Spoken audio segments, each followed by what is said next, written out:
Once upon a time, there was a couple named Johnson and Lily. After they got married, they were not fortunate enough to give birth in time. It took them 5 years of crying and praying before they were able to give birth to their daughter, Sophia. After they gave birth to Sophia, they couldn't stop thanking God for giving her to them when all their hopes were lost. One beautiful evening after they had eaten dinner that night and retired to bed, Sophia was lying down between the couple. Mr. Johnson just kept staring at his little daughter and smiling. Tell me the reason behind this smile tonight. Lily asked her husband, also smiling with him. Who would have ever thought that we would be parents someday? I hope you remember all we went through. Mr. Johnson asked Lily. Can I ever forget? I was called a barren woman. We were mocked for 5 good years. I got different advice from different friends. Old women called me aside and tried to give me various solutions. Doctors had different things to say each time we went to them. People always pointed at me as I walked past. It's okay. Those are in the past now. God has given us Sophia and blessed us with our bundle of joy, Mr. Johnson said with a smile. Her 7th birthday is coming next week. Our daughter will be 7 years old, Lily said with a smile. They both kept staring at Sophia, who was sleeping peacefully. Then Mr. Johnson stretched his hand, turned off the light, and bid his wife good night. The next day, Mr. Johnson was so tangled at work that he forgot it was time to bring Sophia back from school. It was the weekend, and Mr. Johnson was the one who usually brought Sophia home during weekends. It was already 40 minutes past dismissal, but Mr. Johnson was not yet back with Sophia. Lily decided to wait a bit longer, thinking it was traffic. After a few more minutes, she became worried and called her husband on the phone. Mr. Johnson was shocked that almost an hour had flown by since Sophia's school dismissal.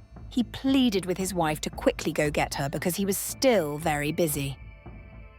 Lily left what she was doing immediately and started heading towards Sophia's school. She was already 55 minutes late, and it took another 15 minutes to get to Sophia's school. Lily entered a bus, and after just a 5-minute drive, she got stuck in traffic. The traffic was so bad that Lily decided it was best to get down and search for a bike, thinking it would be faster, because bike riders always have a way of maneuvering through traffic. After walking for a while in haste, Lily stopped a bike. She tried hopping on the bike, but then she remembered she had forgotten her purse inside the bus she had entered earlier. Lily didn't know whether to continue to the school or go back to get her purse. She asked the bike rider to go, deciding to take her phone because her phone was inside the purse. Lily started walking back in quick steps, looking for the bus she had entered. Meanwhile, back at the school, Sophia sat outside with some of her classmates who were waiting for their parents to come and take them home. Some, who had older siblings, went home with them as their parents arrived to pick them up. Sophia only sat wondering if her father had forgotten her. Sophia, your father is not coming today? One of her classmates asked as they left with their mother. Sophia was already tired of waiting. She was so hungry because she hadn't eaten the whole day.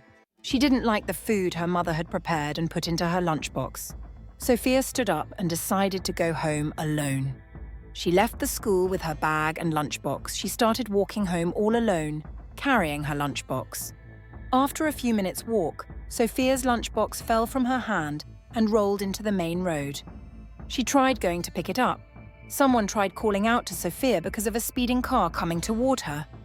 In haste, the man driving the car quickly stepped on his brakes, but it was already too late. He had knocked Sophia down.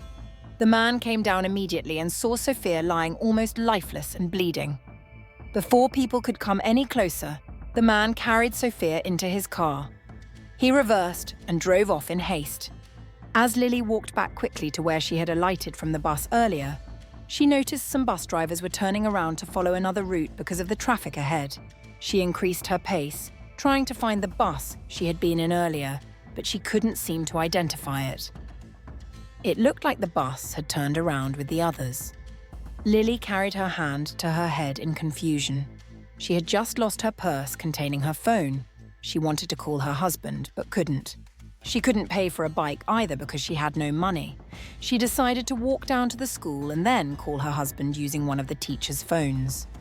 After so many minutes of walking under the scorching sun, Lily arrived in front of the school gate.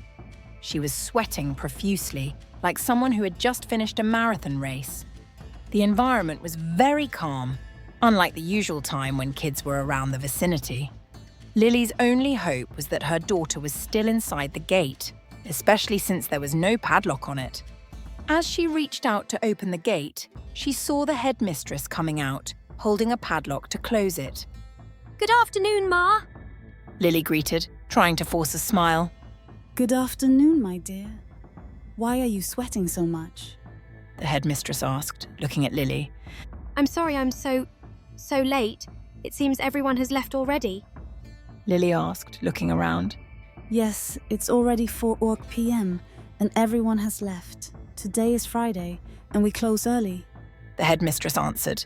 What about my daughter? Lily asked, fixing her gaze on the headmistress as she locked up the gate. Your daughter?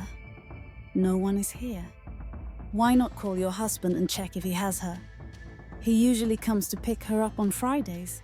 The headmistress replied. I know my husband too well, and he wouldn't ask me to come to take my daughter if he had already done that. Lily said, already having mixed feelings. Why not call him? The headmistress suggested. That's the problem. I can't.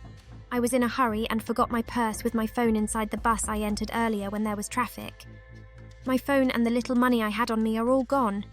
I just wanted to pick up my daughter first before worrying about my phone. Then how did you pay the bus driver when you came down? I had some money in my hand already and I just... Oh, Ma, my phone is not my problem. Where is my daughter? Where is Sophia?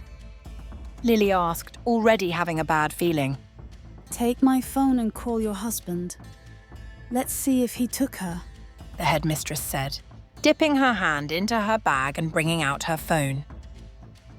She handed it to Lily, who collected it and dialed Johnson's number immediately. Mr. Johnson picked up right away, and Lily asked if he had taken their daughter from school. Mr. Johnson told her he had been calling her, but she wasn't picking up. He explained that he wanted to know if they were already back home and couldn't understand what she was saying over the phone. Hearing that Sophia was missing, he told Lily he was coming over immediately. Mr. Johnson hung up, and Lily could feel tears building up in her eyes. Where is my daughter? Lily asked the headmistress in a soft voice. The headmistress was dumbfounded and had no answer to the question. She calmed Lily down and called the teacher in charge of Sophia's class, asking her to return to the school because there was a case of a missing child. Lily didn't know where to start looking for her only daughter. Tears kept rolling down her cheeks as she waited for Sophia's teacher. She was restless and kept looking around, hoping to see Sophia. It took a few minutes, but the teacher arrived at the school. When asked who had taken Sophia, the teacher explained that Sophia had been sitting with her best friend Zoe outside, waiting for her father. She saw Zoe's mother come to take Zoe. After a while, she didn't see Sophia anymore and assumed her father had taken her. Lily asked the teacher to call Zoe's mother to find out if Sophia had followed them.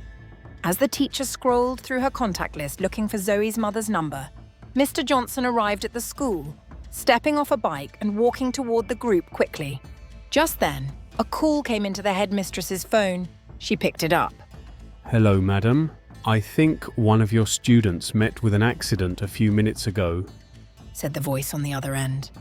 The headmistress shifted slightly, moving to a spot where she wouldn't be overheard. She asked what the pupil looked like, and the description matched Sophia. She slowly brought down the phone, unsure how to tell the couple that their only daughter had been involved in a life-threatening accident. Worse still, no one knew where she had been taken by the man who had hit her. The headmistress just kept staring at Johnson, who was consoling Lily as she cried bitterly. It seemed Zoe's mother had just confirmed that Sophia wasn't with them. A tear almost dropped from the headmistress's cheek in confusion and pity for the couple. Earlier, when Sophia had been hit by the speeding car, the man who knocked her down came out of his car immediately. Seeing Sophia lying there, almost lifeless, he didn't waste time.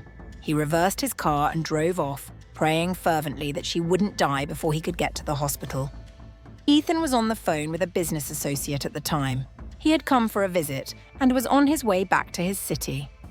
He didn't see Sophia because he was lost in the conversation. He only heard someone's loud cry, which drew his attention. But by the time he stepped on his brakes, it was too late. He had already knocked the little girl down. Immediately, he got out of his car and carried Sophia into it. He didn't want to take any chances when it came to saving the life of the little girl. What kind of temptation is this? Ethan asked himself as he drove quickly toward a hospital he knew was some distance away. He was sweating profusely as he pushed the car to its maximum speed. When he got to the hospital, he carried Sophia inside. She was bleeding heavily from her mouth and head. It seemed like Sophia's head had hit the iron in front of his Jeep before falling. The nurses sprang into action immediately.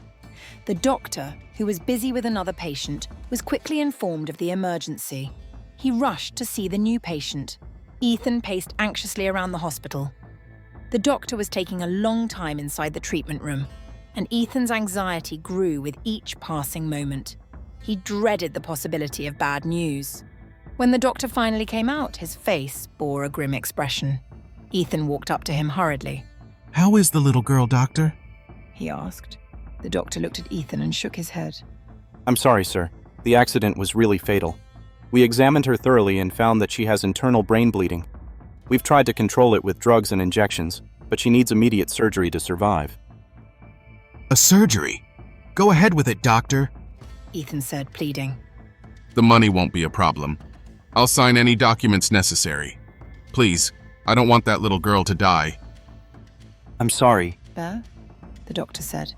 but we don't have the necessary equipment for the surgery here. You'll have to take her somewhere else.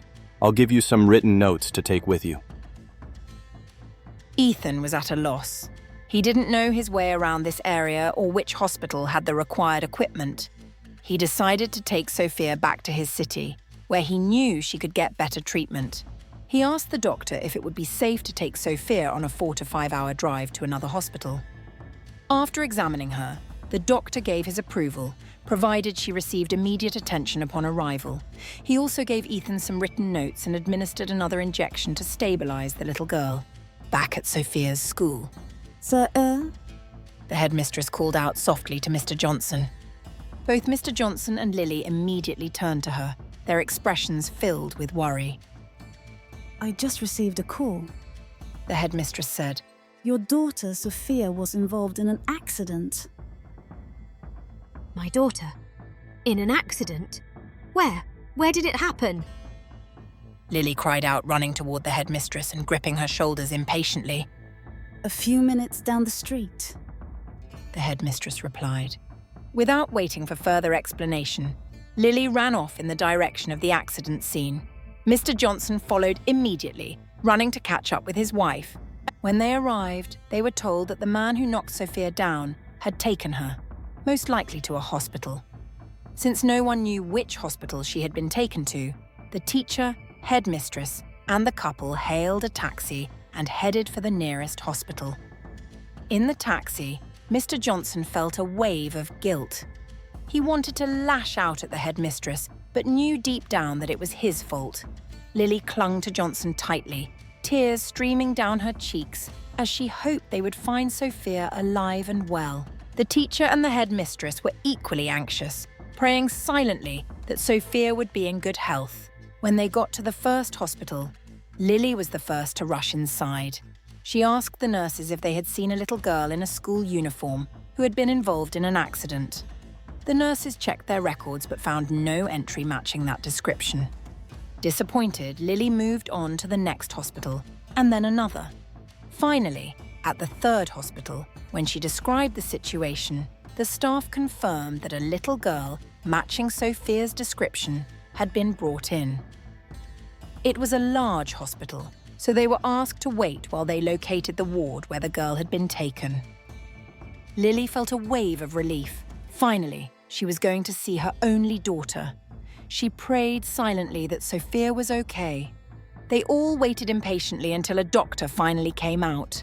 He approached the group, his expression serious, and spoke to them. Lily, her voice shaking and her cheeks streaked with tears, asked, Doctor, how is my daughter? Where is she? Can I see her? Mr. Johnson, standing beside her, echoed, Yes, doctor, please let us see our daughter. The doctor, realizing that the distressed couple before him were the parents of the injured girl, sighed deeply, I'm so sorry. and he began. Are you the parents of the little girl? Yes, we are, they both answered anxiously, nodding. I'm sorry to break this sad news to you. The doctor continued. Your daughter was involved in a serious accident that nearly cost her life. When she was brought here, she was bleeding heavily from her head. Upon closer examination, I discovered she had internal brain bleeding. Lily gasped, her face pale. Internal bleeding. My daughter. Where is she? Please, I need to see her. The doctor hesitated before speaking again. Ma'am, your daughter required immediate surgery to stop the bleeding. However, we don't have the equipment here to perform the operation. The man who brought her decided to take her to a better-equipped hospital in a larger city for treatment. Lily, overwhelmed, stammered. Which city? Do you have his number? How will I find her? The doctor shook his head, looking down. I'm sorry, but I don't know where he lives, and I don't have his number. Lily turned slowly to her husband, her body trembling, and then collapsed. She fainted on the spot. The hospital staff rushed to revive her. When she regained consciousness, she wailed uncontrollably. Why me? Why Sophia? God, after 5 long years of waiting, you blessed me with Sophia. Why this? Where is my child? Mr. Johnson, struggling to hold back his tears, tried to console his wife, but he was breaking inside. His charming princess was missing, and her life hung by a thread. He gently held Lily, whispering words of comfort that barely reached her ears. The headmistress and teacher, equally distraught, stood silently, tears glistening in their eyes. As night fell, the group decided to leave the hospital. Mr. Johnson convinced Lily to go home, though her heart resisted leaving without Sophia. Before leaving, the headmistress pleaded with Mr. Johnson not to take his frustrations out on the school. We'll do everything in our power to help find Sophia, she promised. Mr. Johnson, too tired and heartbroken to argue, simply nodded. Blaming anyone won't bring her back. All I want is for her to come home safe. Meanwhile, with Mr. Ethan sped along the highway, pushing his car to its limits. At one point, he was stopped by the police for speeding.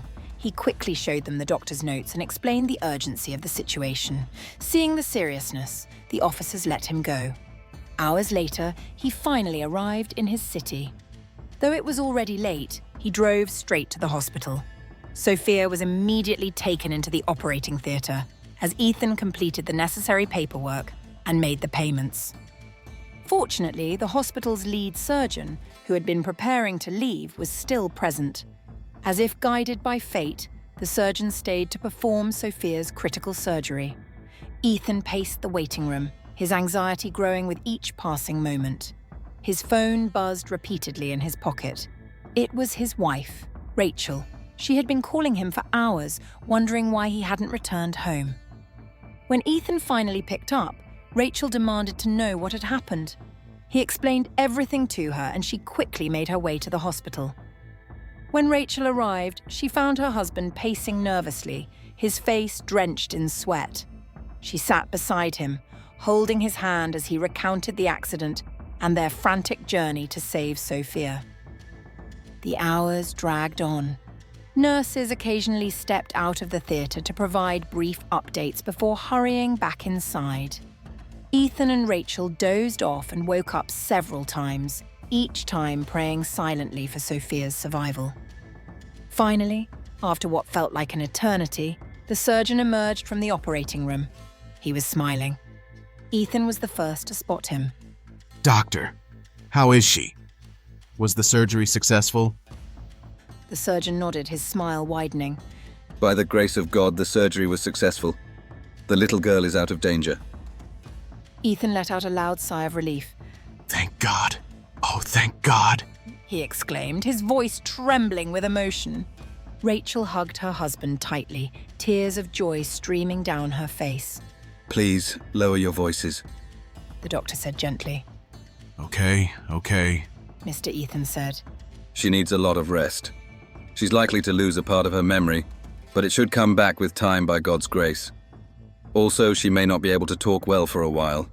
I've given a list of drugs to the nurse. Please get them and make sure she takes them as prescribed.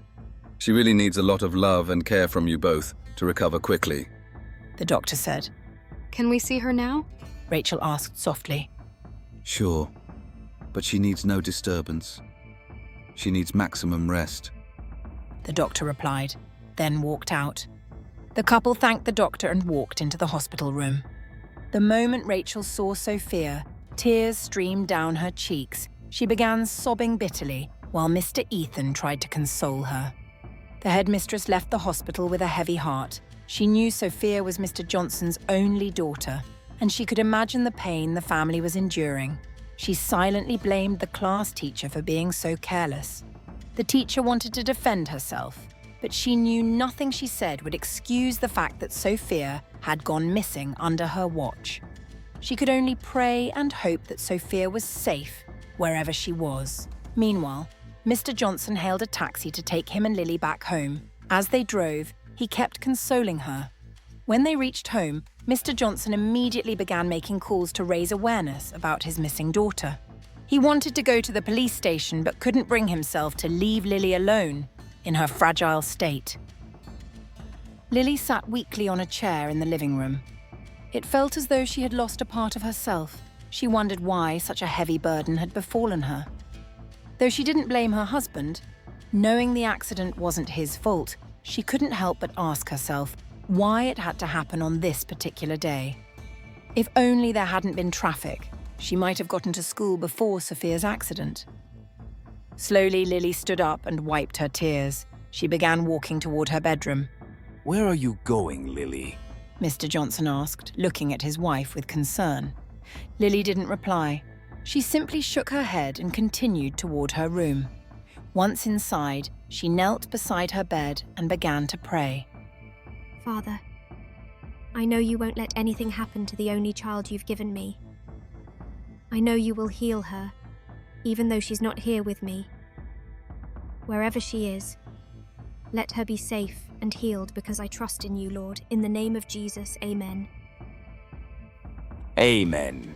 Mr. Johnson echoed loudly, startling Lily. She turned and saw that he had followed her into the room. Mr. Johnson sat beside her and consoled her as best he could. They had no appetite for food that evening. He gently led Lily to the bathroom and helped her freshen up. Afterward, they both retired to bed. Sleep eluded them. Questions raced through their minds. Who had taken Sophia?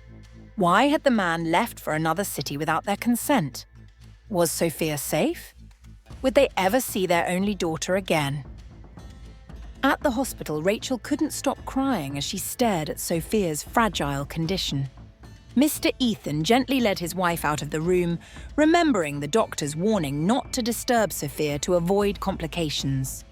As they sat outside the room, memories of their past flooded Rachel's mind. Years ago, when Mr. Ethan and Rachel had first gotten married, Rachel became pregnant. The couple was overjoyed at the prospect of their first child. However, only a few weeks later, Rachel suffered a miscarriage. She cried endlessly, unable to understand why it had happened. She became pregnant again, and this time she was extra cautious, following every piece of advice the doctor gave her. Finally, she gave birth to a healthy baby boy. The couple was ecstatic and named him Samuel. He became their pride and joy. After his birth, however, the doctor delivered heartbreaking news. Rachel wouldn't be able to conceive again due to complications from her pregnancies. Although the news was devastating, Mr. Ethan and Rachel found solace in their son. They had never planned to have many children, and Samuel was more than enough for them. Samuel grew into a smart and lively boy, admired by everyone for his intelligence and charm. He was the apple of his parents' eyes.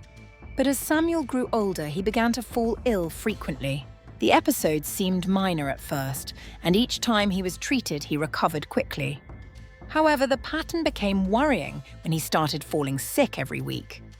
At first, it didn't bother Mr. Ethan and Rachel too much, as they had the means to afford his medications. But Samuel's health took a turn for the worse. He began losing weight, and his illnesses became more severe. Eventually, Rachel suggested they take Samuel to another hospital for a second opinion. Mr. Ethan agreed, and they rushed their son to a different hospital. Upon arrival, a doctor conducted a thorough examination. He then called the couple into his office, leaving Samuel resting on the hospital bed. The doctor told Ethan and Rachel the devastating news. Their son Samuel had leukemia, blood cancer. He explained that leukemia was treatable and often controllable in children, but Samuel's case had reached its peak. His condition was critical, and he could pass away at any moment. I advise you to spend your last moments with your son, the doctor said, his voice heavy with sorrow.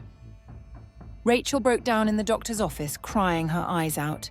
Together, she and Ethan walked to Samuel's hospital bed. Samuel lay there, his eyes partly open, staring at his parents. The couple tried their best to hide their tears. Samuel smiled faintly at his mother and held her hand tightly. But suddenly, Rachel felt his grip loosen. She looked at her son and realized the unthinkable. Samuel was gone. No, no, no! Rachel cried, shaking him vigorously, hoping to wake him, but Samuel had passed away. Ethan stood frozen, staring at his son as tears streamed down his cheeks. Rachel clung to Samuel, sobbing bitterly, refusing to let go of her boy. Looking at Sophia, who lay motionless with bandages on her head, brought back all the painful memories for Rachel. She remembered how Samuel had died on a hospital bed, smiling at her in his final moments. Who knows? Rachel asked Ethan tearfully. What if she's the only child her parents have, just like us?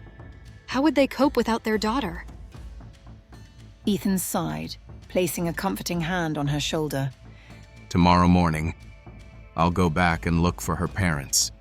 I'll use the name on her school uniform, he promised. The next morning, Mr. Johnson woke up, sitting on the edge of his bed. Thoughts of his missing daughter consumed him. He decided to visit the police station to report her disappearance. Before he could leave, a call came through from the school proprietress. She pleaded for forgiveness and assured him that the school would do everything in its power to help find Sophia. Mr. Johnson listened, but he knew her words stemmed more from fear of losing her school's reputation than genuine concern. All he wanted was to find his daughter. After filing the missing persons report at the police station, the officers assured Mr. Johnson they would do their best to locate Sophia. Returning home, Mr. Johnson found the door open, a detail that alarmed him, as he had asked Lily to lock it behind him. Slowly, he pushed the door open, unsure of what to expect. Back at the hospital, Ethan and Rachel sat by Sophia's bedside. She hadn't moved since her surgery. Her white hospital gown bore a slight stain of blood near the bandages on her head. She's so beautiful. So adorable, Rachel said softly, hugging her husband as they gazed at Sophia. Yes, she is, Ethan replied. Her parents must feel so lucky to have her. Thank God the operation was successful. Ethan checked his watch. It was just past 1 a.m. I think you should go home and rest, my dear. You have to be at work early, remember? Rachel glanced at her phone and realized how late it was. Still, she shook her head. I wouldn't be able to sleep if I went home, she said. Despite Ethan's attempts to persuade her, Rachel insisted on staying. Time passed, and Rachel eventually fell asleep on Ethan's lap. He leaned back against the wall, sitting on the bed.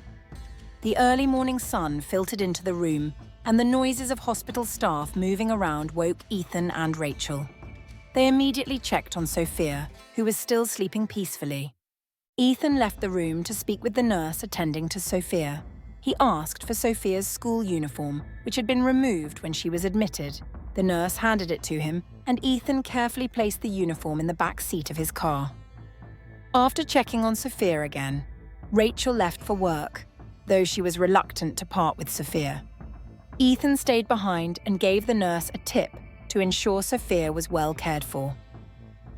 When Ethan left the hospital and approached his car, he was surprised to find 2 flat tires. He hadn't noticed this earlier when he had placed Sophia's uniform in the car. With only 1 spare tire, he walked down the road to find help. A few minutes later, Ethan returned with assistance and his tires were fixed. It was time to drive back to the city where he had accidentally hit Sophia and look for her parents.